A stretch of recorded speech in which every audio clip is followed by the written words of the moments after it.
This is The Caretaker, and you are listening to The Graveyard Show.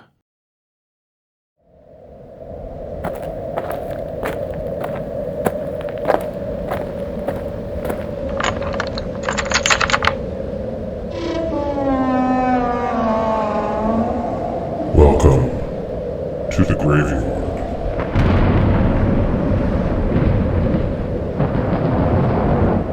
And welcome to another edition of the Graveyard Show podcast. I am your caretaker, and the graveyard is open.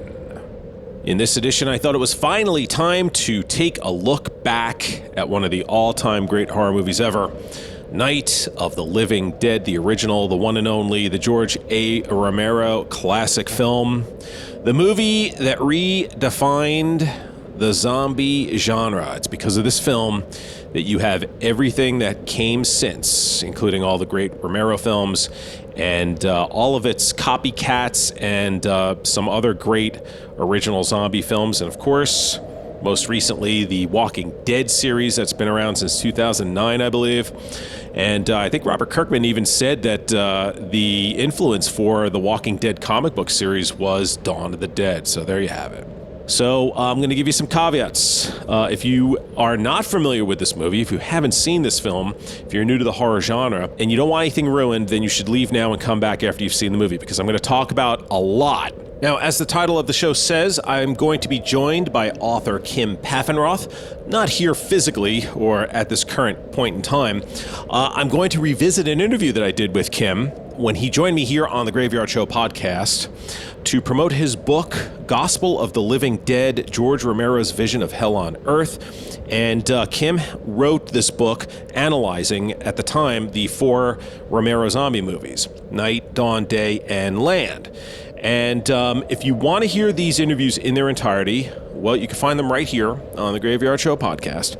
And you can find that Tombstone number 13, 14, and 15. It was a 3-parter. And also, the podcasts before that, Tombstone number 12, I was joined by actress Judith O'Dea, who, of course, plays Barbra in Night of the Living Dead. So you can hear her interview with me as well if you want to delve a little deeper into Night of the Living Dead. And I'm going to take moments of my conversation with Kim when we talked about this movie. So let's get right into it. Night of the Living Dead. When I hear that opening cue, it just feels like home. And yes, as some of you may not know, that Night of the Living Dead is in the public domain. That's why you see so many different versions of it, and so many people have released it. And yeah, there's a whole thing with it. You can look it up, but basically they changed the title of the movie. They didn't put the proper paperwork in, and the minute the movie was released under Night of the Living Dead, it automatically went right into the public domain. So there you have it. Of course, there it is, that great title. So simple, yet it's so perfect.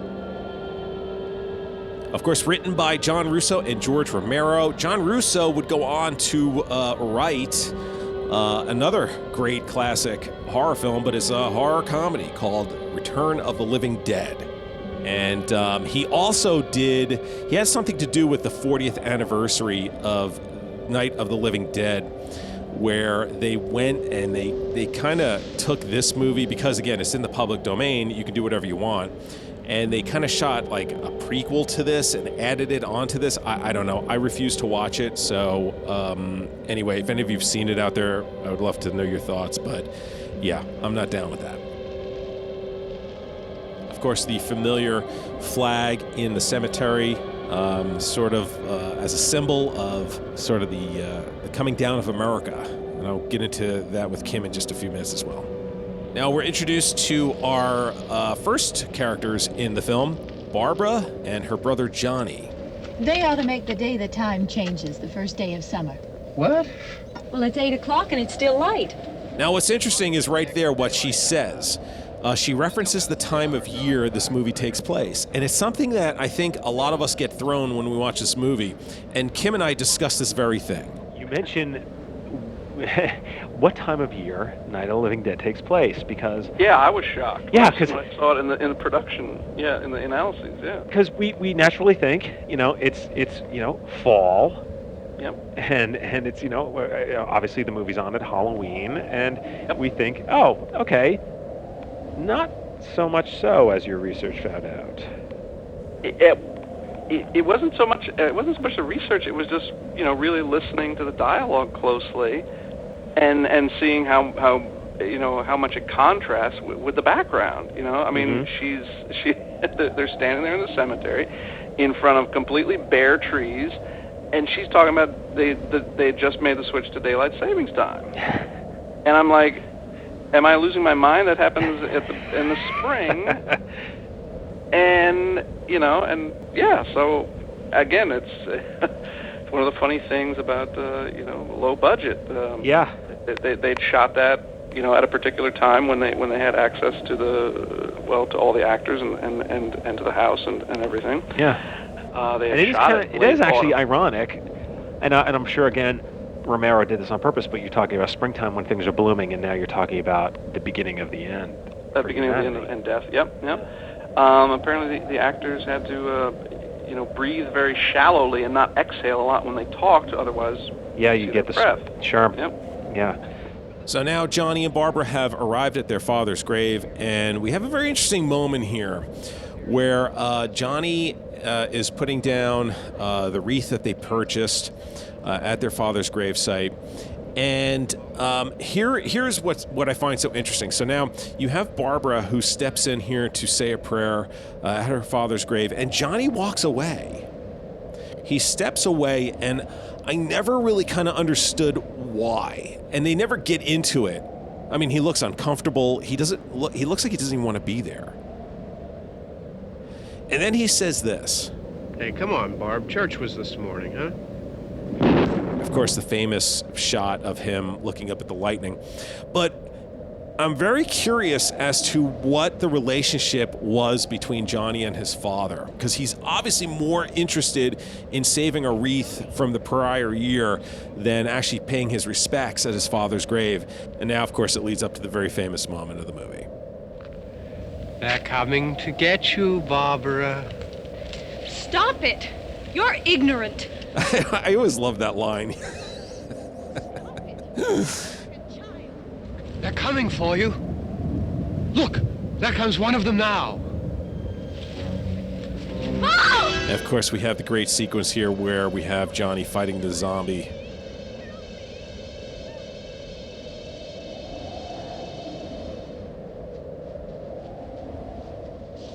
And the zombie killing Johnny. Another famous shot right there. I mean, it's amazing. We're only a few minutes in. You have three memorable moments right here, right? You have Johnny looking up at the lightning, coming to get you, Barbara, and then the shot of the zombie looking up as the lightning strikes. You have one of the most physical, memorable sequences in any horror movie. I mean, when I think of, physicality, that open when you were running from the zombie, running to the car, running out of the car, running down the hill, falling several times, finding the house. I mean, when I think of things like that, I think of like the old Peter Cushing, Christopher Lee fights in like the Dracula, Frankenstein movies. Was that one of those sequences that did it take a physical toll on you? Because I mean, you were doing it yourself. Oh, yeah. And you took some pretty hard falls. In fact, the very first fall that you see was, I slipped and fell. That certainly wasn't written into the script, but it lended itself very well to what we were doing. I've been very fortunate in my life to be extremely athletic. I love involvement in all kinds of sports. So being able to do the physical things that were required was something I really, really enjoyed. I can remember the very first shot we did in the film was running through the woods when you see the trees and the leaves. Mm-hmm. And how exciting that was to be able to be that physical. So now Barbara has gotten into the house, and she's not sure exactly where she is. And, well, she makes the mistake of going upstairs. Just another great moment right here. Watch this.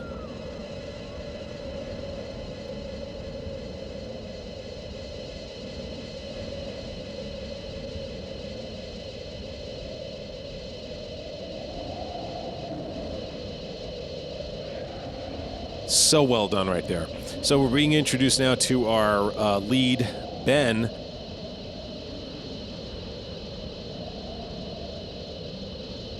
Well, he immediately ushers her into the house, and now they're safe.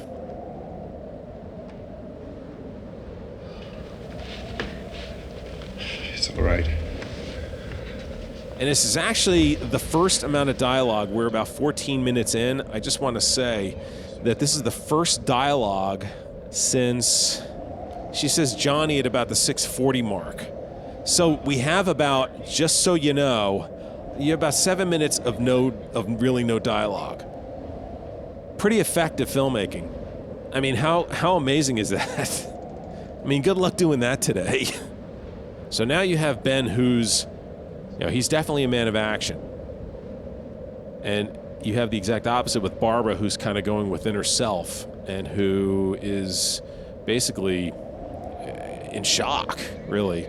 Her brother was killed in front of her. She was chased by the zombie. She's going through some stuff. And Barbara's kind of shutting down more and more.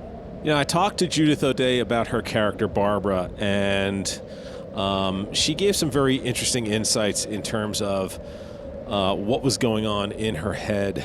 I never thought of Barbra as being weak. Even from the beginning. I saw her as a woman who was shocked at something she couldn't understand. I also saw her as a woman, as a human being who would certainly try to save her own life by running away from something that was horrific. I saw her grow. She needed to do what she did by going inside herself. That only made her realize, I have to come back and I have to do something to help the people I've been with over the last night. So to me, she was never weak. She did what made sense, I felt, to the character. Mm-hmm. Was it difficult to play sort of this subdued? Because it really does extend for quite a long period of time in the film. Was it hard to keep that, to sustain that?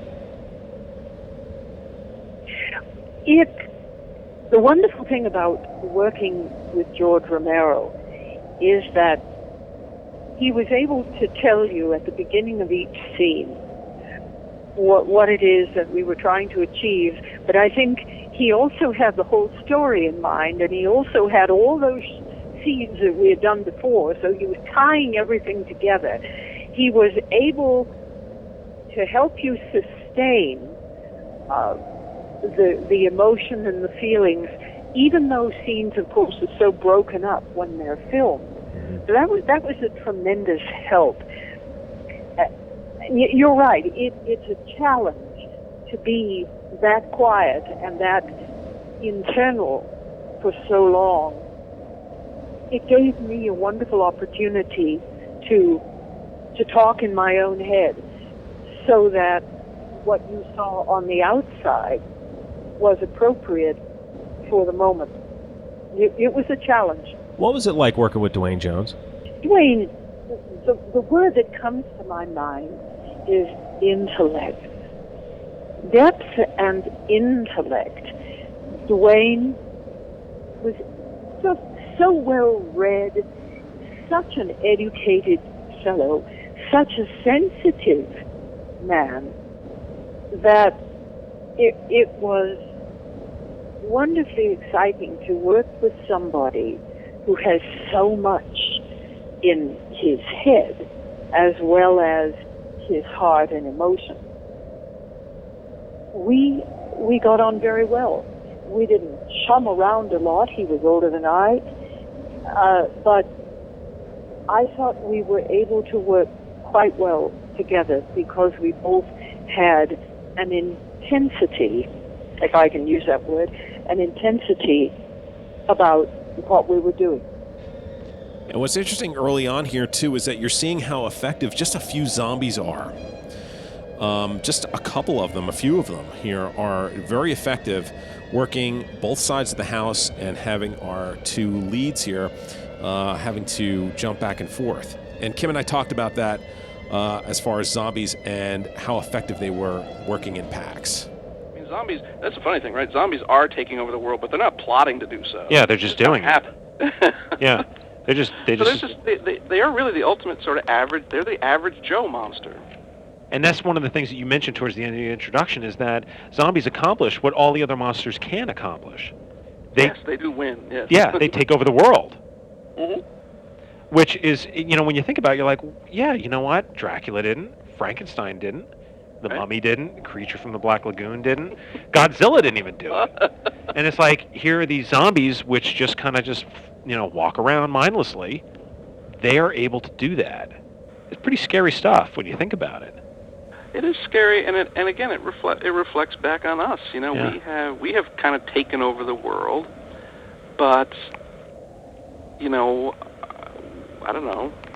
I suppose are we going to do anything ultimately that much more interesting than just shuffle around? Sure. Would be the existential question way to put it. Mm-hmm. Or I suppose if you wanted to put it in the terror apocalyptic manner, you could say, well, we have sort of, through maybe dogged perseverance and a bunch of accidents, we've taken over the world.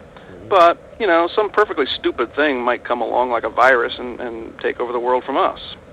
And that would be the end of us. Mm-hmm. And all our brains and all our technology isn't really going to do much of anything. I mean, that's actually should have mentioned that more in the introduction. It's amazing how low tech zombies make the world. Sure. Right. Immediately, as soon as they take over, the technology is more or less out the window. Yeah. The power grid goes down. You haven't got it, and Max Brooks does a great job of this in World War Z. Power grid goes down. No more internet. No more. High-tech weapons don't do shit against them. Mm-hmm. And suddenly you're reduced to beating these things to death. Yeah.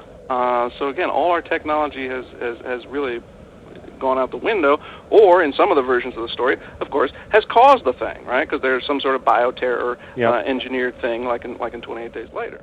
Now, what's interesting is that Ben has the radio on. Obviously, he wants to see what the news has to say about what's going on. And there are reports coming in, and of course, nobody knows really what is causing or what has caused this to happen. So as Ben goes upstairs to clean up the mess, well, we find out that, well, they're not the only two people who are in the house.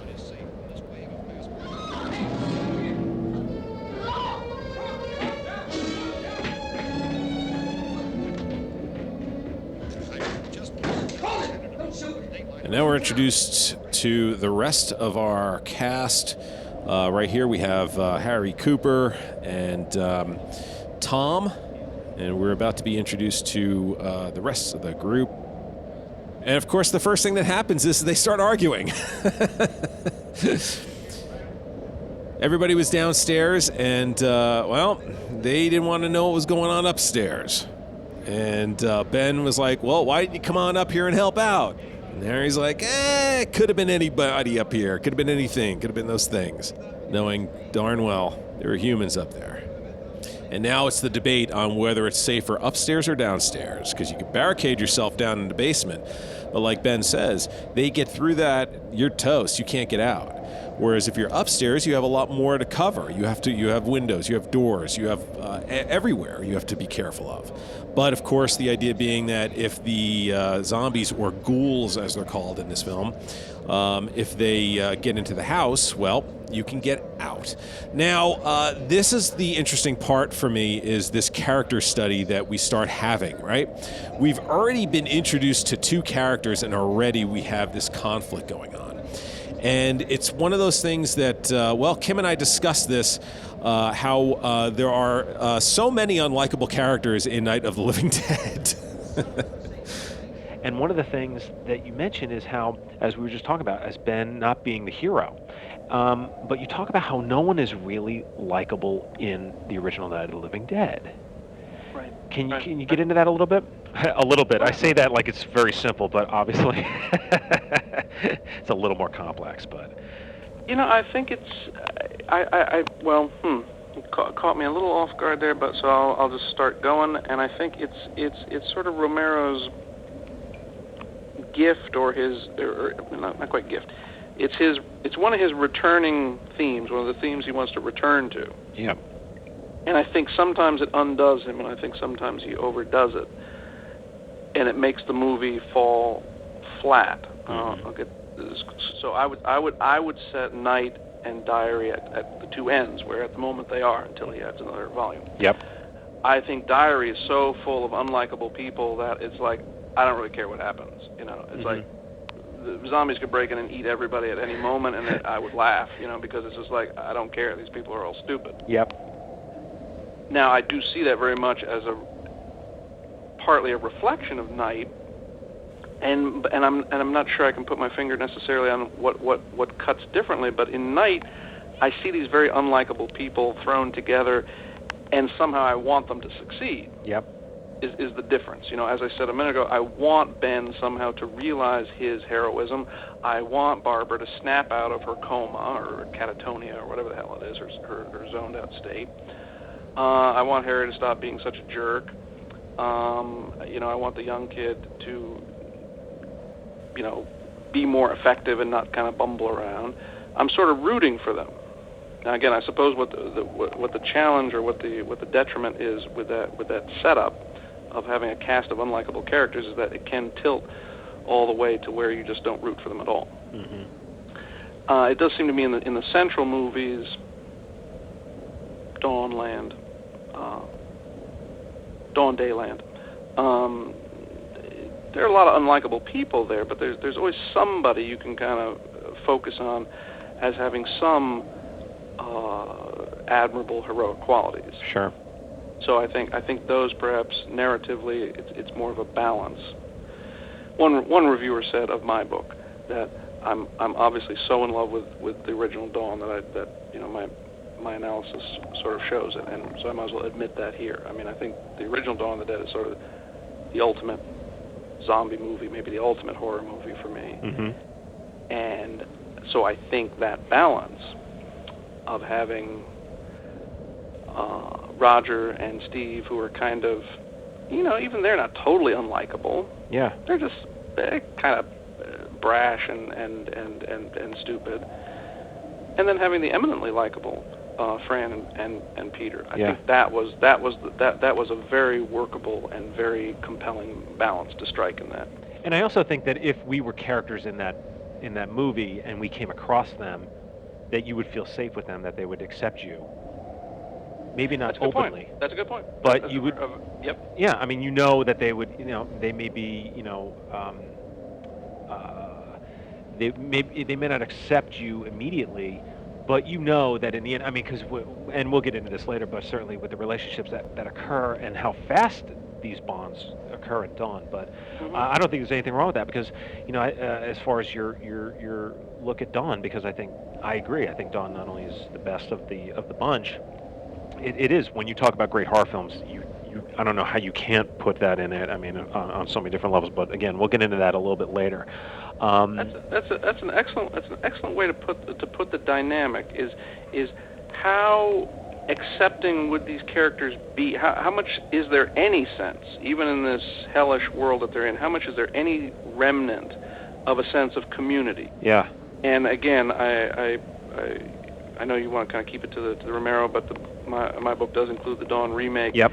And I think that's a really beautiful element to that film, is how people struggle with accepting. I mean, there's a lot of tension in there. Yeah.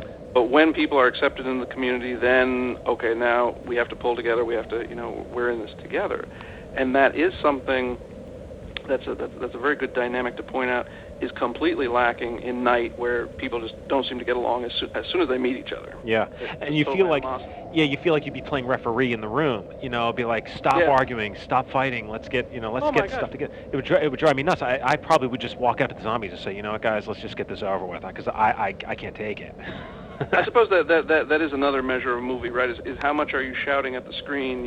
Stop that. And I think with Night you are, and of course with Diary you are, because it's like, I don't know how many times I was wanting to shout, put down the camera. Yeah. She's being eaten alive. Put down the camera and help her. Yeah. And what are you doing? So you could imagine in that community, how would you join that community? They would just want to film you while you're being eaten. Yeah. It's like, tell me your experience. What are you feeling right now? What are you feeling? I'm kind of feeling bitten right now. Yeah. All blood is gushing out. Yeah. I'd be like, I'm gonna tell you what you're gonna be feeling in a second when I get my hands on that camera. This is kind of how it ends. Yeah, when she takes the camera away from him. Yeah, that's how he's lived. So it's a terrible indictment of the media culture, but it's not much fun to watch, I don't think. No. We're also introduced to Judy, who is Tom's girlfriend. Now we're introduced to Harry's wife, Helen, and they have a daughter as well, who is Karen, who is downstairs. She's not doing well because apparently one of the ghouls bit her, and she's not doing well. So now the lines are drawn. Are you upstairs or downstairs? You have Ben leading the upstairs, and you have Harry leading the downstairs. And it's a matter of, if you're staying up here, this is what you get. And if you're staying down there, this is what you get. Again, going back to the whole idea of, instead of working together, they're working in the exact opposite directions, thus making them an easier target for the zombies to destroy. And when you talk about relationships in Night, you talk about how, and I believe that it was the only time where Romero had a married couple in his film, in Night, but yet they're unhappy. And then you have the young couple that you just mentioned. You want the kid to do something correct, and yet you have this young couple that are in love, but it's unstable, and they're kind of bumbling around. And then you also talk about family murdering family, with Barbara's brother coming back and being the one to do her in at the end, and the little girl coming back and killing her mother, and certainly. Not for good things. The Yes. lady who played the girl makes the rounds of cons, by the way. Oh. She'll sell you a signed trowel, by the way. Really? I did not know that. In case you want a trowel. Well, you know what? You never know. You might need one to stab your mother 7 times. Yeah. I mean, talk about one of the more disturbing scenes in that film is. Absolutely. I mean, it's like. Man, whew, that is just, right down there with, the daughter just stabbing her mother with this trowel, and it's done in quick cuts. Yeah, man, very effective. But certainly, Romero does say a lot about all generations in this film. Yep. And gets into it. Well, again, I think that is his I guess it's his gift and his curse, is. And as my comments, I think, previously sort of lean towards, when he's making fun of American empire, and making fun of it in this, hideous, grotesque way, that we're parasitic, we're cannibalistic, we're ruining the world, and the world might rise up and eat us. It's an uncomfortable criticism, but it's one that I feel is fairly well placed. Yeah. And one that I feel a lot of sympathy with, but he does want to take it that next step to where, again, I don't know if I'm revealing myself as a Pollyanna or a milquetoast by saying, oh, that's going too far, but he does want to expand that criticism to be every possible institution. Yeah. Now it's not. Now you're not just making fun of the government. Now you're making fun of family as an institution, romance as an institution. Every possible thing that we rely on to give our lives structure and meaning, I think comes under not just scrutiny, but complete attack in that movie. and it's effective as horror. I guess at some level I would have to say how effective is this as social criticism? Because I can understand if you say, the United States has a lot of problems, and we're going down the wrong path. I can understand that as social criticism. If you say every human relationship is just shot and is just degraded and perverted and sick, then I'm not sure what you expect me to do other than just like kill myself or something. Yeah. If it's that bad. Yeah. But I do understand that as sort of the logical extreme, right? How much horror could you stand? Yeah.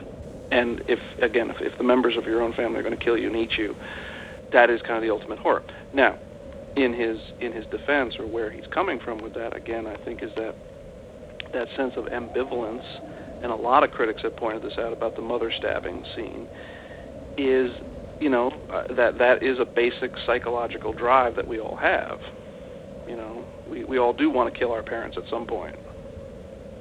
And this movie just makes it concrete and horrifying and overt. Well, that it definitely did, to say the least. So it is responding to some primal, hideous, monstrous drive within people. Harry finally relents about going upstairs and being with everyone else. And, of course, what does everyone do? They huddle around the TV. I mean, this looks like something out of hey, everybody, let's watch the variety show tonight. Everybody's kind of huddled around the TV while you have all this insanity going outside. I'm going to get into that in just a minute, but what I do want to the first topic that I want to talk about here is how this is reflective in our 21st century fears of the apocalypse. And here's what Kim and I talked about. And that's the thing, is that, a lot of apocalyptic films, obviously non-zombie related, it's usually, nature destroys us, the atomic bomb destroys us, especially back in the 50s through the 80s. It was always the nuclear bomb, giant monsters, and here you don't have that. It's real simple. It's corpses that are just doing it, and it's slowly and silently, yet very effectively. It's going. On the one hand, it's a very 21st century fear because we can kind of slip in the bioterror subtext if we want in some of the stories. But you're right. It's also a deeply human fear, just of corpses. I mean, and of death in general, but also really just of the physical presence of death. Yeah. Right. I mean, unless you're an EMS or a doctor or a mortician or something, you just don't see that many corpses in your life. You go to a handful of funerals, and it's very controlled and very structured how you interact with the corpse. And I think that really does show our terrible, and this goes back to some of the comments about liminal too, our terrible ambivalence about the thing. Yeah. Right. It's grandma, and I loved her, and I have all these fond feelings, but this thing in front of me, I'm terrified of at the same time. Yeah. Now, what's also interesting here is how everybody's huddled around this television set, watching the news, thinking that what they're getting is a dose of reality. And it's really not, because what's really happening is what's going on outside those walls, not on the boob tube, as they used to call it. So Kim and I talked about the whole idea about how the news is totally and completely false in this movie, and what they're doing is wasting their time even watching any of this because they can get more accurate account just looking out the window.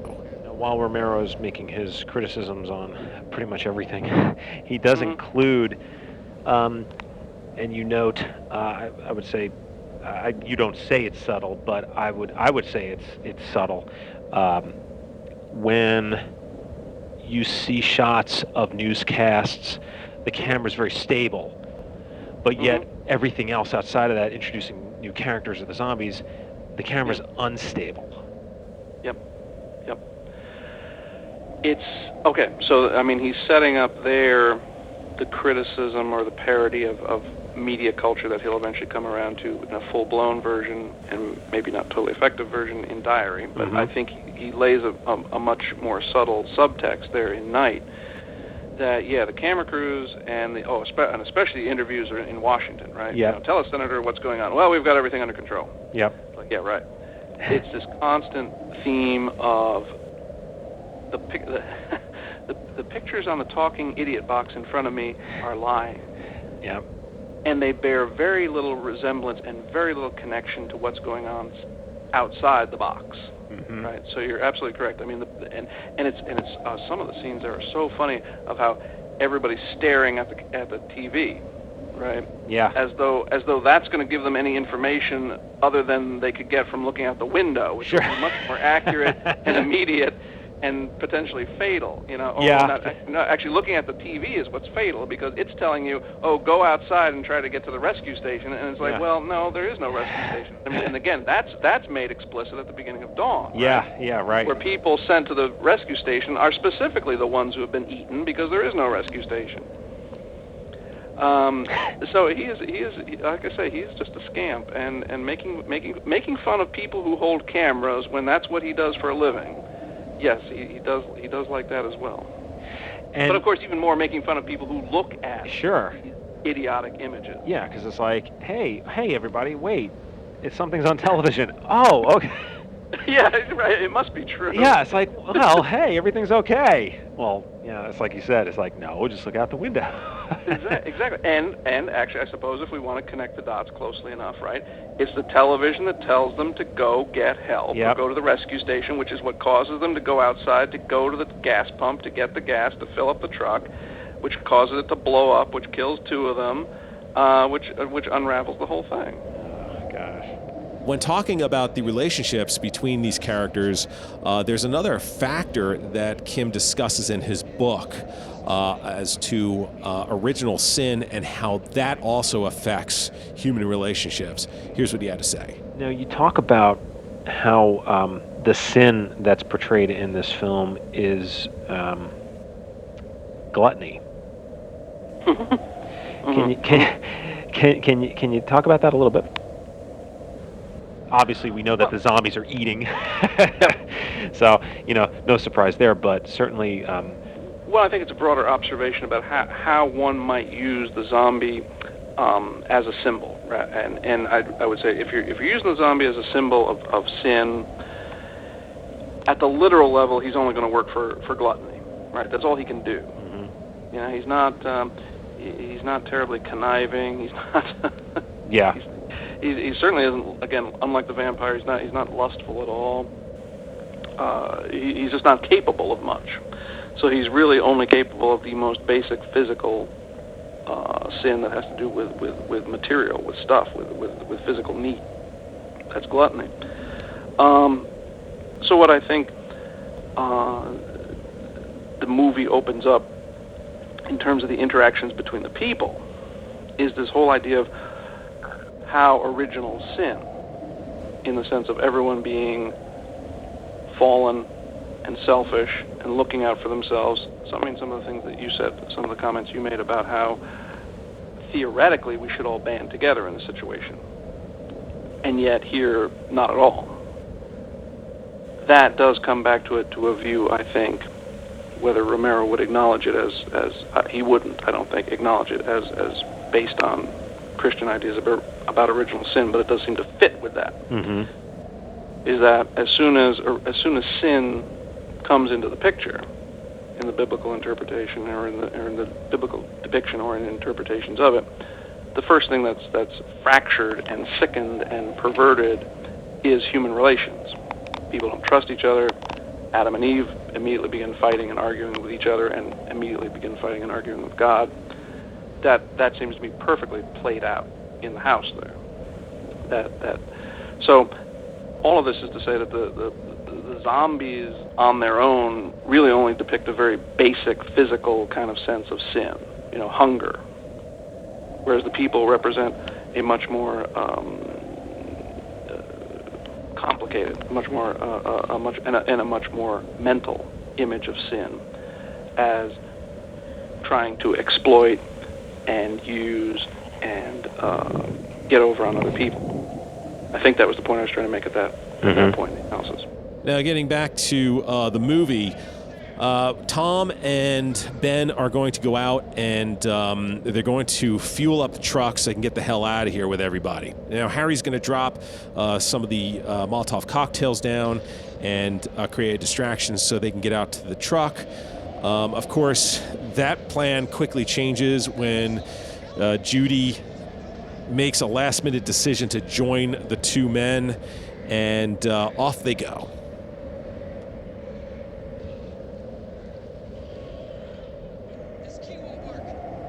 They get to the gas station.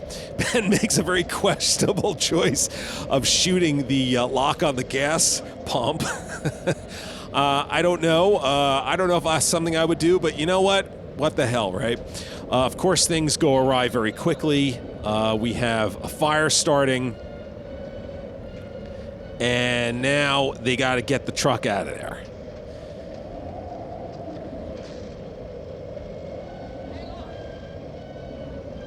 But now, of course, the truck catches on fire, and, well, only bad things are going to happen from there.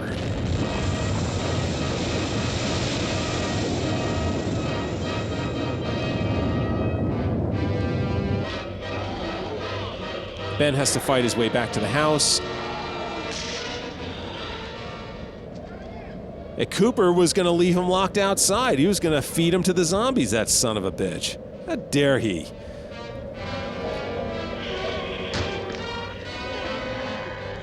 I love that look Ben gives him. That's the I'm going to kick your ass once we're done here.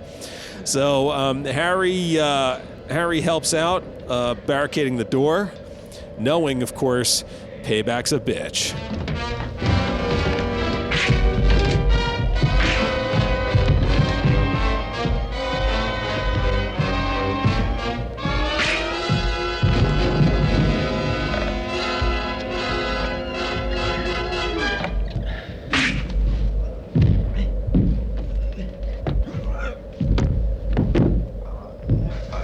You out there and feed you those things.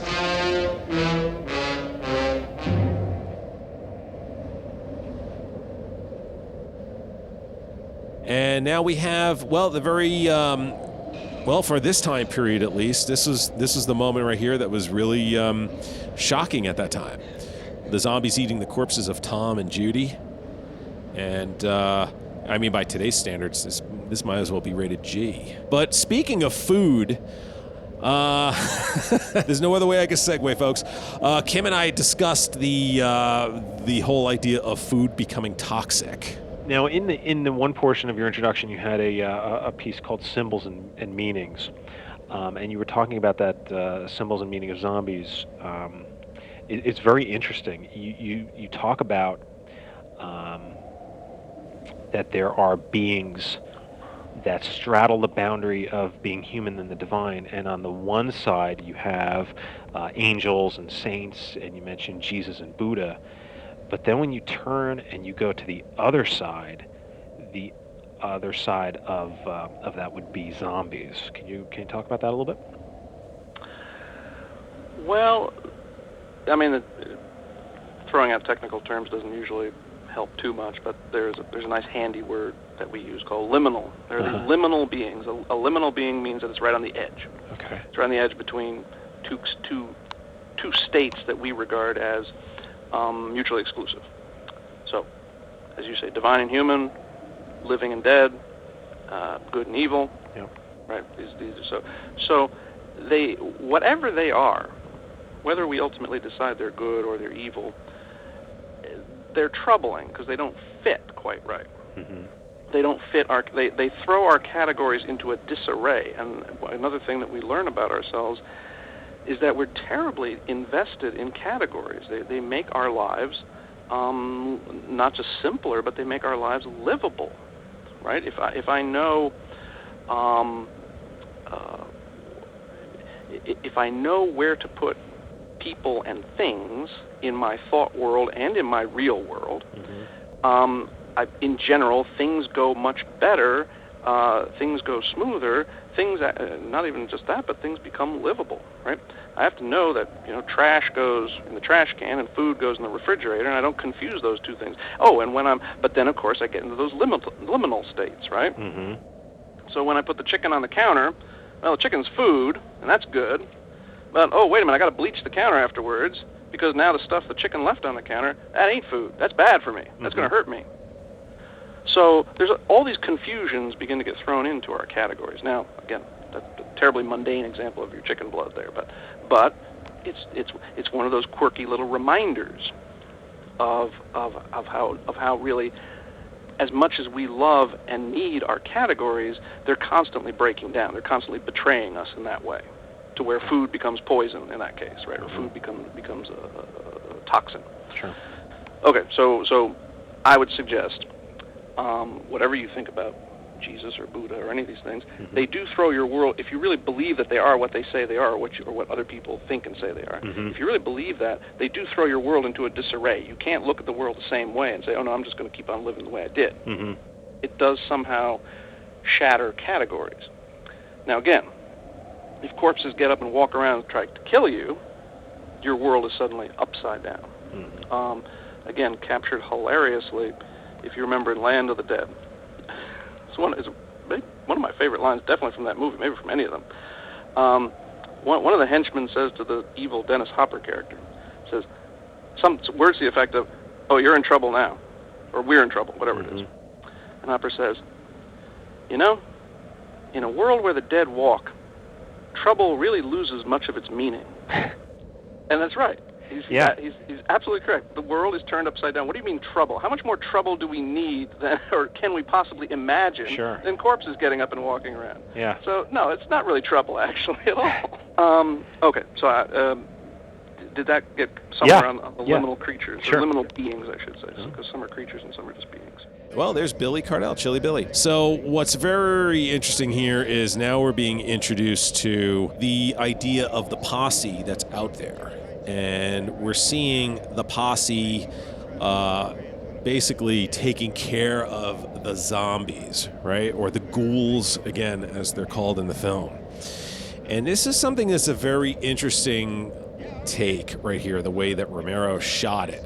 You know, it's a very realistic look in terms of being shot as if, well, it was a newscast being done, or even the field reporting that was done during the Vietnam War at that time.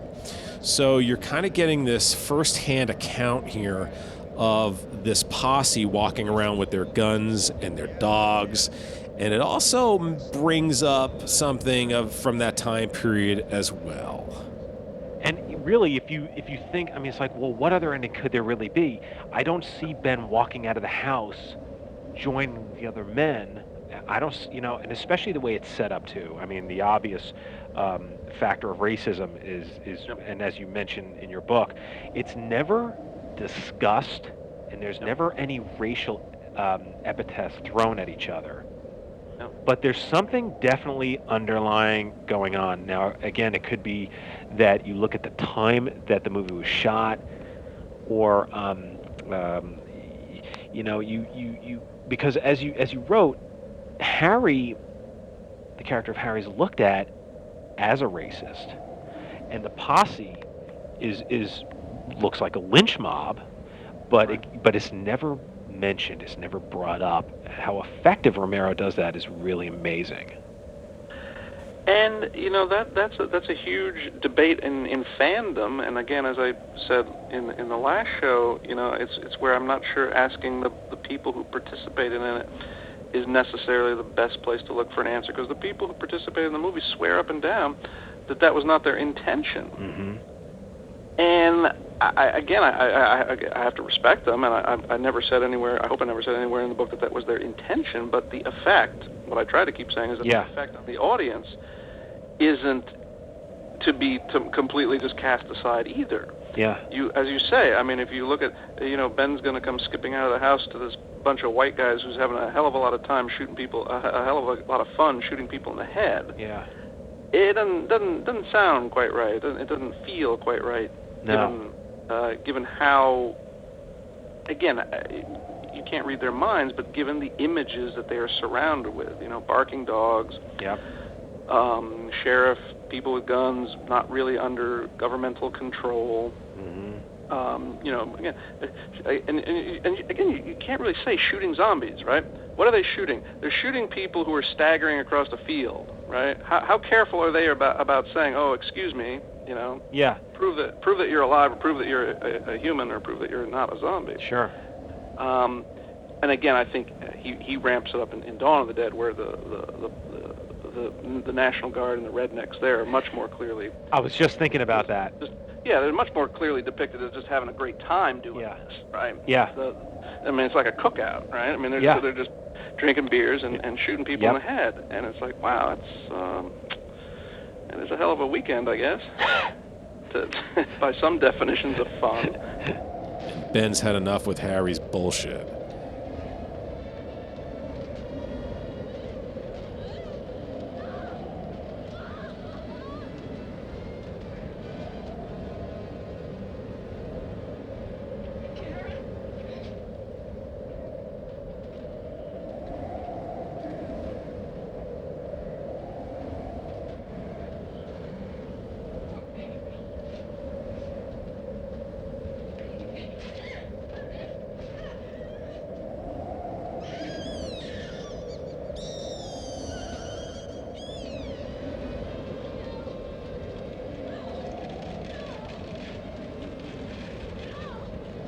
And now Johnny is back as a ghoul.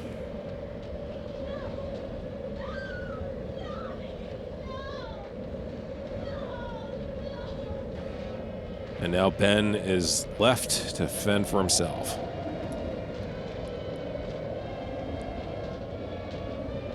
Interesting, because he throws Karen on the couch, very reminiscent of what we see Peter do in Dawn of the Dead with the children when they come out, when they're at the when they're gassing up the helicopter. Except in that one, he killed them.